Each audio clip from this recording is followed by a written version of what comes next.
Hello and thank you for joining us, and it's time for our news bulletin right here on Luntha TV. And you're with me, Patrick Popa. Faced the headlines.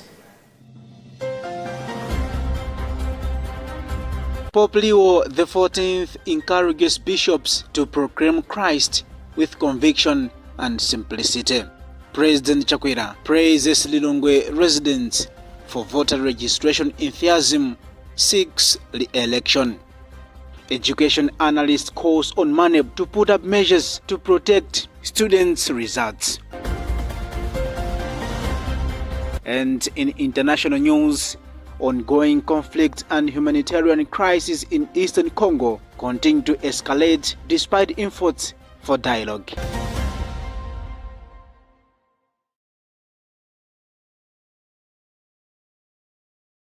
Those were the headlines. Now the news in detail.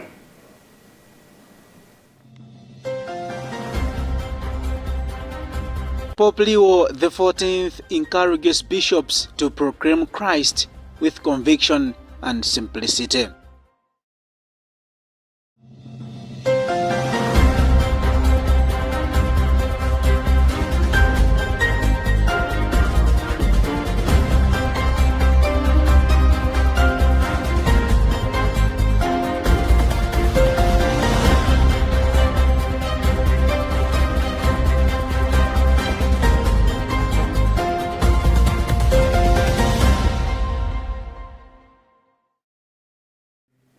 Pope Leo XIV reaffirms the importance of preaching Jesus Christ clearly and with immense charity among the inhabitants of the Amazonia region in a message to the summit of Ecclesia Conference of the Amazon region happening this week. Pope Leo XIV emphasized this to the bishops of the Ecclesia Conference of the Amazon in a telegram sent on his behalf by Cardinal Secretary of State Pietro Parolin, which was addressed to the conference president, Cardinal Pedro Ricardo Barreto Jimeno. We have a Vatican News report read by Tandiwe Mzumara. During the Amazon Bishops' meeting held from August 17th to the 20th in Bogota, Colombia, Pope Leo XIV sent a message emphasizing three key dimensions of pastoral work in the region: proclaiming the gospel, ensuring justice for local communities, and caring for the environment. He underscored the Church's duty to protect the earth as stewards of God's creation, warning against both environmental destruction and the idolization of nature. These resources, he said, are meant to help humanity fulfill its purpose of praising God and seeking salvation. The Pope thanked the bishops for their dedication to the Amazonian faithful and urged them to build on lessons from the Synod by fostering unity and collaboration. He encouraged practical support for diocesan bishops and apostolic vicars in their mission. Pope Leo also reflected on the healing power of Christ's message in society. The message concluded with an apostolic blessing from Holy Father David to all bishops and all those under their pastoral care.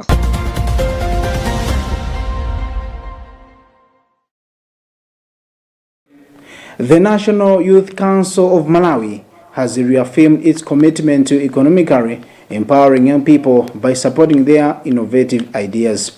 Executive Director Rex Chapota emphasized that National Youth Council of Malawi recognizes the vast potential among Malawi's youth, many of whom possess creative and transformative ideas. However, he noted that a lack of support continues to hinder their ability to bring these ideas to life and contribute meaningfully to the nation's economic development. Emmanuel Chocha reports. In an interview, Chapota emphasized that it is high time for the youth to stop depending on handouts and instead work towards creating their own opportunities. He encouraged young people to come up with innovative ideas and be creative, noting that the government has established the National Innovation Fund with 2 billion kwacha to support youth innovation and economic empowerment. Some of the opportunities that we share to the young people are the Youth Innovation Fund, which is a 2 billion kwacha fund that has been given by the government of Malawi to the National National Youth Council to support creativity and innovation in the areas of agriculture, tourism, mining, and manufacturing. We challenge the young that they need to apply if you have got innovative ideas around this fund. We also talked about the YEFA program, which is also taking place in a number of ADDs in the southern and central region. But we also discussed about the AGICOM, which has got a youth wing where we are encouraging young people to be in groups to access these resources. It's a significant initiative aimed at supporting youth with innovative ideas and projects. With this fund, NICOM hopes to empower young Malawians to become entrepreneurs and contribute to the country's economic growth. Malawi has one of the highest youth population in Southern Africa, with many young people struggling to empower themselves economically. As a result, many youth depend on government for support. For Luntha News in Lilongwe, this is Emmanuel. President Dr. Lazarus Chakwera has praised residents of Lilongwe for their overwhelming participation in the voter registration exercise, describing it as a clear show of confidence in his administration ahead of the September 16 general elections. Speaking on Tuesday during a whistle-stop tour that took him to Pondamali, Mitundu, Kambaninzite, Kamgaga, and beside trading centers, Chakwera urged the electorate to give him a second mandate to complete ongoing developmental projects and usher in a new phase of economic growth. Charlie Chilanga with the details. Addressing crowds at various stops, Chakwera reaffirmed his commitment to transforming Malawi's economy through key sectors such as agriculture, mining, infrastructure, and manufacturing. He said his government has already secured sites in Lilongwe and Blantyre for the establishment of manufacturing companies aimed at boosting exports and creating job opportunities for the youth.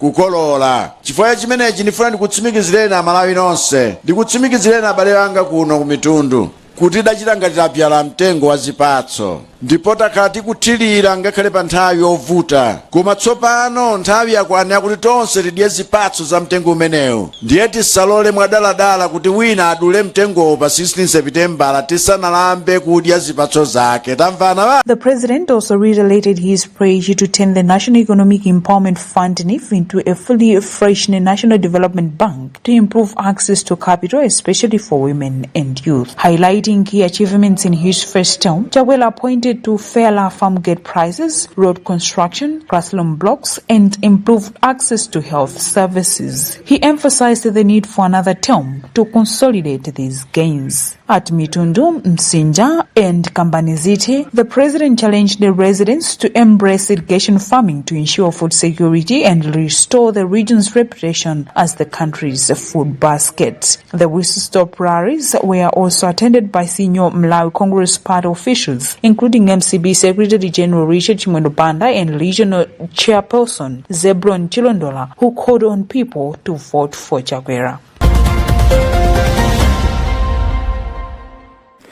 Education experts like Mbewe and Lexon Dalama have called on the Malawi National Examination Board (MANEB) to implement stronger safeguards to protect students' exam results from being shared on social media. The two expressed concern over the growing trend of public reposting and ridiculing students who underperform, warning that such behavior can harm their mental health and violate their right to privacy. Fales Chizombe has filed this report. Speaking to Luntha television, Mbewe stated that just like everyone else, students also have the right to have their examination results protected and not publicly exposed. Concurring with Mbewe, Lexon and Dalama urged MANEB to put measures in place to protect the privacy of students' results. Dalama further applauded MANEB for making it easier for parents to access their children's results, noting that in the past, parents had to travel long distances, whereas now they can access the results online from their homes.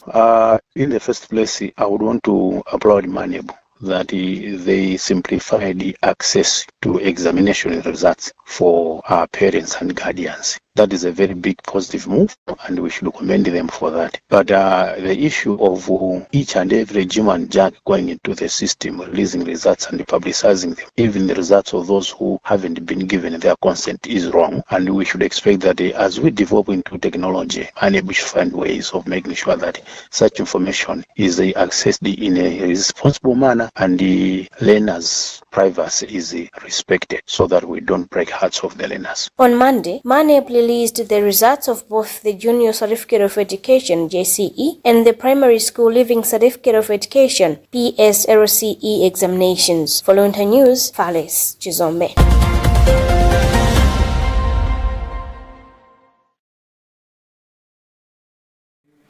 Maranatha Academy Director Ernest Kaonga has described the school's collaboration with India's Sharda University as a major opportunity for Malawian students to pursue education abroad.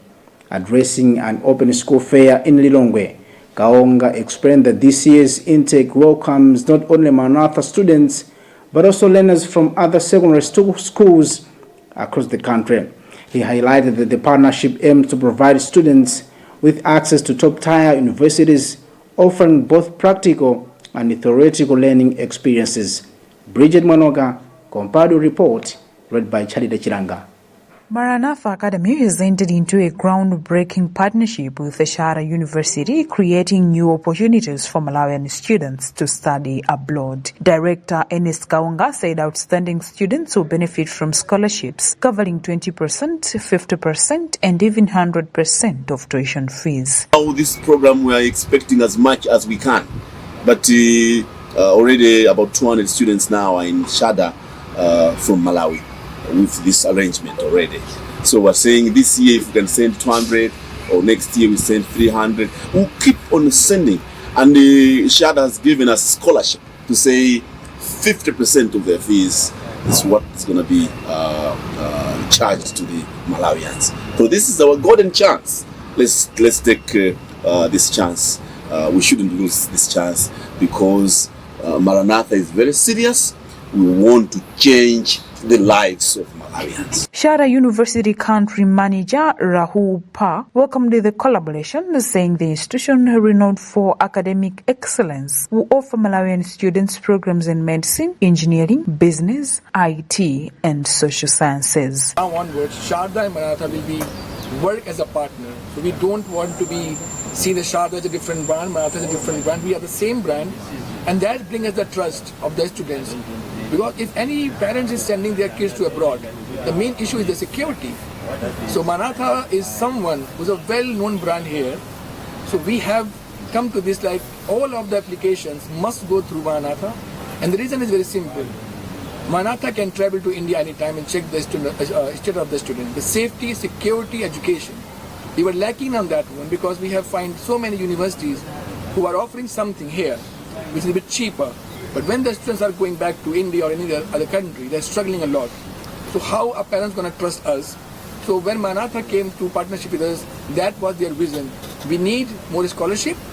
We need 100% scholarship for the best student that we have. We also need your support that you rely that our kids are traveling to India is going to be safe.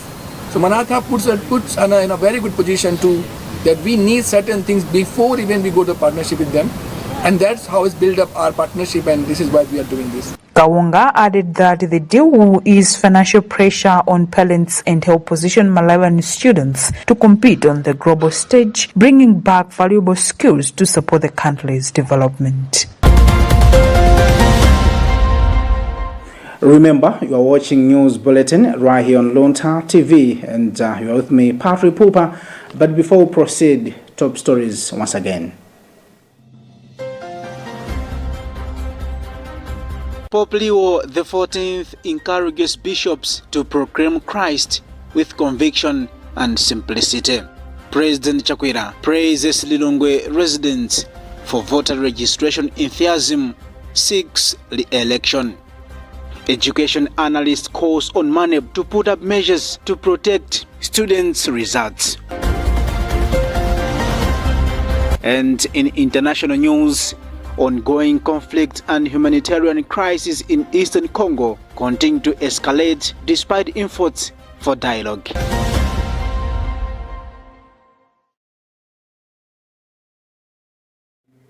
Welcome back. The Department of Disaster Management Affairs, DODMA, has called for stronger collaboration between humanitarian actors and local communities to enhance disaster response and resilience building efforts.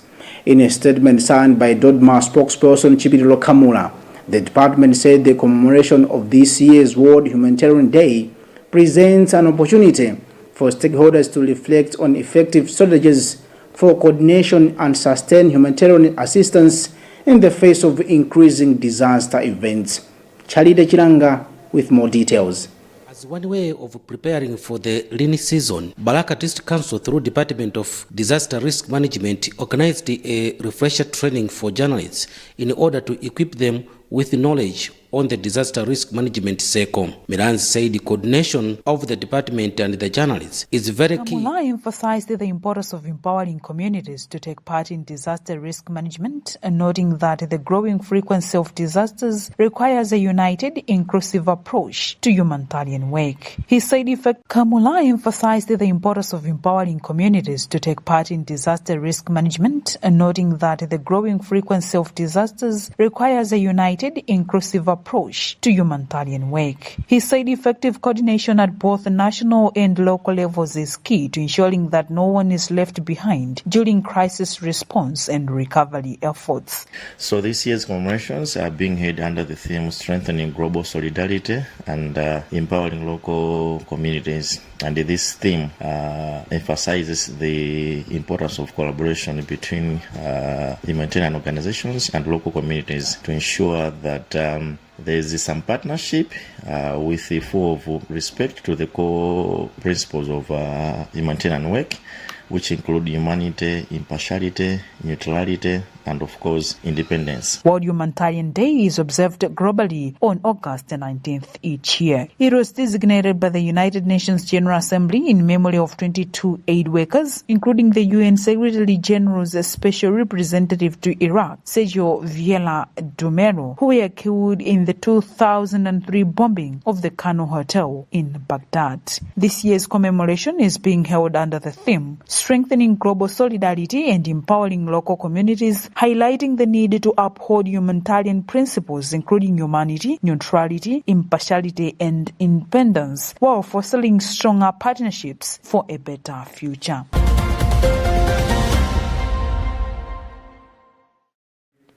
Handout forbidding law awareness system to have settled in citizens residing around the Mtandile city's constituency in Lilongwe.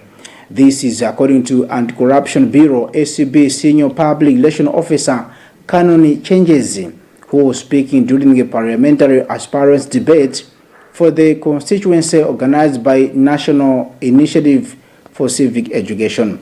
During the debate, DPP's candidate in the constituency, Alfred Gangata, told the gathering that he has already started development as area, launched a clinic in Mtandile, while the incumbent legislator George Zulu says he will continue with paying school fees for students, developing road networks and building bridges, among others.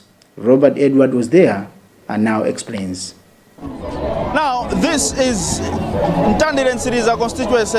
The National Initiative for Civic Education, NICE, trusts the debate for this constituency, which has at least 4 aspiring candidates, including the incumbent, Dr.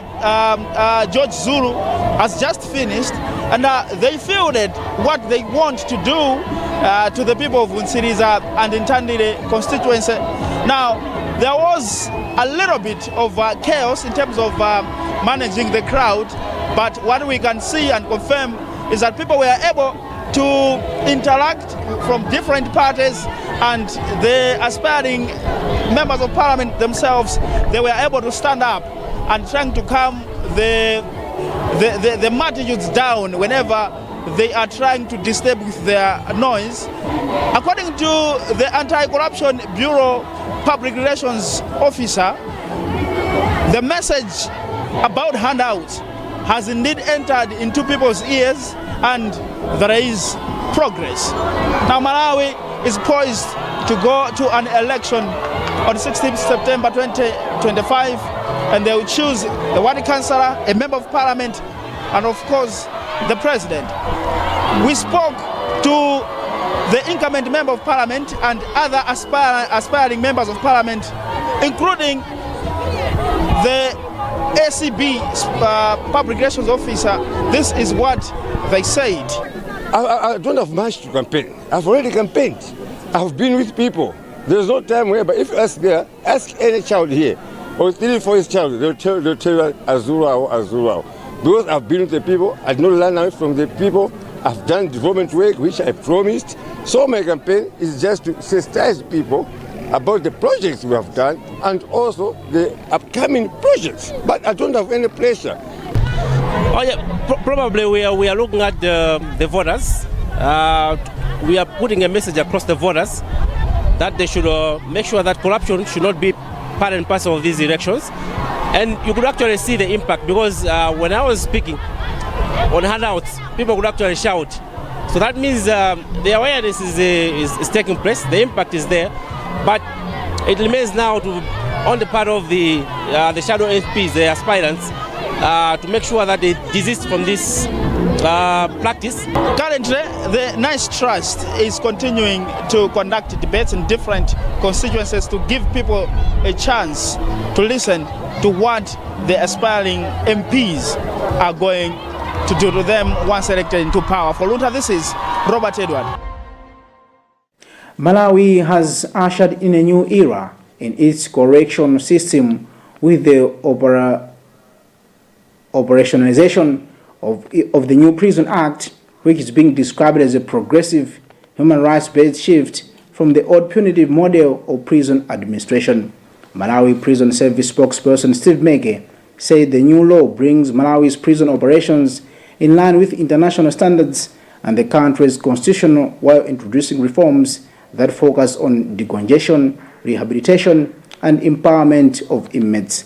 More in this report, filed by Judith Organ, read by Falis Chizombe. The new Prisons Act introduces parole under Section 123 to ease overcrowding, allowing eligible inmates to serve part of their sentence without communities under supervision. It also promotes rehabilitation through open prisons and halfway houses, offering skills, training to support reintegration and reduce reoffending. Section 64 enhances transparency by mandating the display of prison rules to inform inmates of their rights and responsibilities. Yes, I can confirm that the new Prisons Act now in operation is human rights based and also a great shift from the punitive regime of prison administration to a modern approach which is progressive and correctional in nature. Many human rights aspects have been factored in to make sure that the prisons are now operating a huge decongestion of prisons, as inmates will be allowed to serve the remainder of their sentences in the communities, but under supervision, and of course terms and conditions will apply for this activity to take place. Meanwhile, the Center for Human Rights Education, Advice and Assistance, CREA, has welcomed the reforms, describing the new act as long overdue. We have a new prison act replacing the 1966 prison act. So we are happy that finally we have the act and the implementation will start. This prison act is actually running away from the punitive one. The old version it was meant to punish a prisoner without rehabilitation, but this one is going to focus more on rehabilitation and rehabilitation and the restoration of a human being. The Old Prisons Act, originally enacted in 1956, was a colonial era law that governed the establishment, administration, and discipline within the country's prison system. It remained in force for decades, even after Malawi gained independence in 1964, until it was repealed in 2025.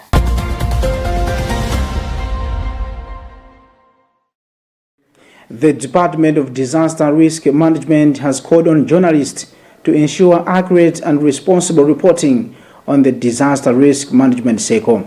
Speaking during a refresher training in Ncheu on Monday, 18 August 2025, Balaka District Council's Disaster Risk Management Officer Ali Milanzi emphasized the vital role of the media in conveying correct information to the public.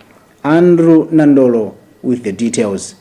Inaccurate reporting issues to do with disaster in order for the communities to get right information during this 2025-2026 rain season. As a district, especially the DRMC, we saw it that we had a gap in terms of coordination when they will be reporting, especially in the terms of disaster issues in our council. So we thought it wise as a council if we can have an engagement with our journalists in Balaka, so that we should be moving together when the disaster strikes in our councils. Because as key fundamental areas for the council, in terms of collaboration, we thought that the media should be at least on the forefront when we want to disseminate issues as well as on implementation on the ground. One of the journalists, Blessings Makuila, who works with the Times Group, thanked the Balaka District Council through the Department of Disaster for organizing the training, saying the training was timely, especially as we are going towards rainy season, where floods may be likely. He said communities rely on media for information and that this training will impact writing and reporting on disaster issues. This is timely.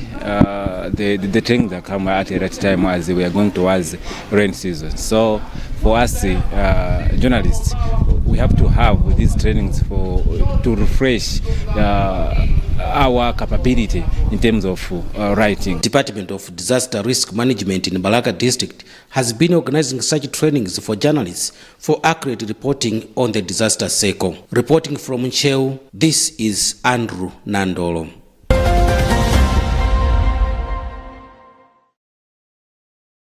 And finally, in international news, the main rebel group in Eastern Democratic Republic of Congo, the M23, has walked away from peace talks with the government, saying it will not return unless the authorities adhere to a previous ceasefire deal. Fighting between the two sides escalated in January when the M23 captured large parts of the mineral-rich east, including the regional capital of Goma. We have a BBC News report read by Tandiwem Zumara.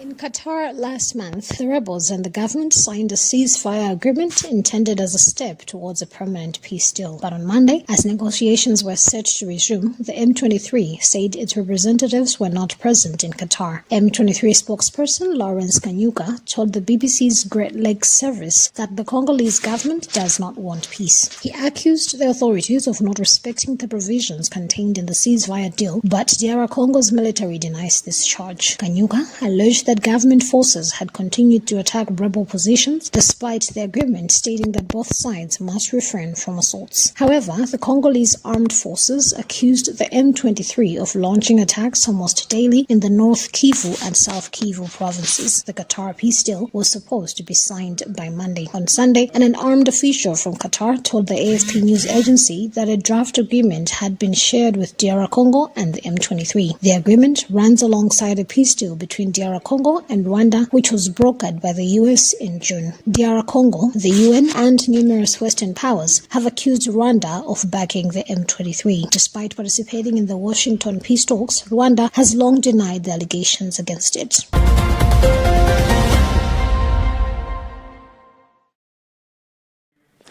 With that story, we have come to the end of our news bulletin right here on Luntha TV. But before I go, top stories once again. Pope Leo XIV encourages bishops to proclaim Christ with conviction and simplicity. President Chakwera praises Lilongwe residents for voter registration enthusiasm, seeks re-election. Education analyst calls on MANEB to put up measures to protect students' results. And in international news, ongoing conflict and humanitarian crisis in eastern Congo continue to escalate despite efforts for dialogue.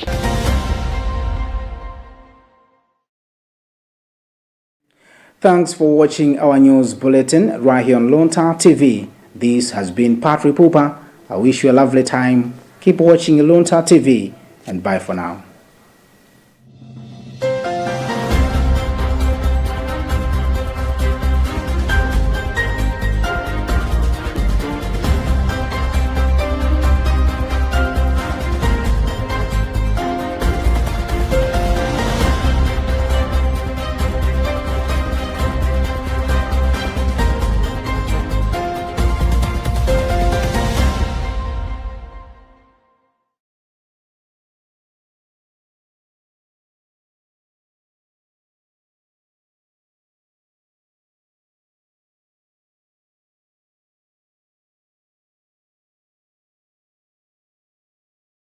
Sanko Watch is a citizen-led, non-partisan election observation coalition formed by the Catholic Commission for Justice and Peace, Public Affairs Committee, Gender Justice Unit, and MHAP, which deployed trained observers across all 28 districts of Malawi.